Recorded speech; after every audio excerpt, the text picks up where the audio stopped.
Welcome back into Good Morning Quad Cities. A lot of events coming up here, not only tonight, but into the upcoming weekend. We're kicking off Friday night football, of course, in the high school athletic department this evening. It looks like many of our football games are going to go out without a hitch in terms of any shower and storm activity. Just a small chance, though. Show you which hometowns will be impacted in just a moment. Let's start with your traffic camera network as we look at Interstate 74 in good shape for us. No visibility issues this morning too so far. Not seeing any fog down towards the Galesburg area like we've seen the last couple of mornings. That's some good news. Shower and storms, they've been held mainly to the north of the Quad Cities throughout much of the night. Even this morning, that's still the case. So I do expect us to stay dry here. But you see there's a little bit of a boundary right there sneaking southward. That's that rain-cooled air coming from those storms to the north. That will lift back north of the area this afternoon, but may provide the focal point for a shower or storm a little bit later on. There you see welcome rains falling across parts of northern Iowa where they've been dealing with severe drought. That's a nice sight to see. Let's get to your Friday night football forecast, which looks just like this. Warm and steamy. Temperatures starting off at kickoff about 88 degrees. Heat index likely flirting with the mid to upper 90s.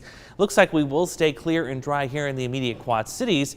However, if you're heading, say, up towards the Galena territory, right north of US 30, look at that right there. This is about 4 o'clock, so before the game starts, may see an isolated pop-up shower or storm. The rest of us, we are going to stay dry with the heat index near 102. We'll stay quiet even to tonight as well. We put a warm layer or a cap aloft in the atmosphere. That suppresses any shower and storm activity as temperatures hold in the 70s. And then tomorrow, looks like it'll be the same story. Better chance for storms well north of the area. We're just plain old hot and humid with a heat index advisory likely as we head into the afternoon. Want to take you down south here near the Gulf of Mexico because that's where we're tracking Tropical Storm Ida. Winds of 45 miles an hour. It is headed to the northwest at 15 miles per hour.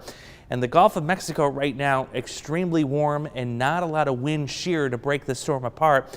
Not good news at all. In fact, look what happens with the track and intensity of the storm as we head into the end of the weekend. In fact, we're likely looking at a major hurricane coming into the Louisiana coast sometime Sunday night into Monday morning.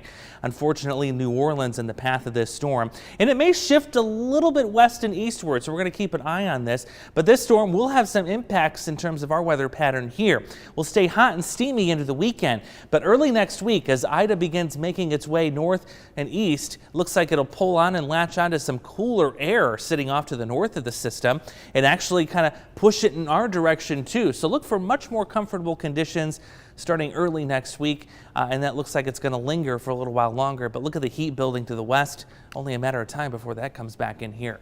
75, warm, muggy, humid, whatever you want to call it, degrees already this morning. Out right now also in the Quad Cities, 75 in Davenport, 75 too in Moline. We'll watch the feels like temperature, which will likely flirt with the low 100s into the afternoon. Heat advisory, if we don't get it today, definitely tomorrow with no rain to really cool us down. Showers and storms still looking likely for Sunday. Couple left over for Monday into Tuesday, down to 83 degrees. That's going to feel amazing before we sneak those temperatures up a little bit higher by the end of next week.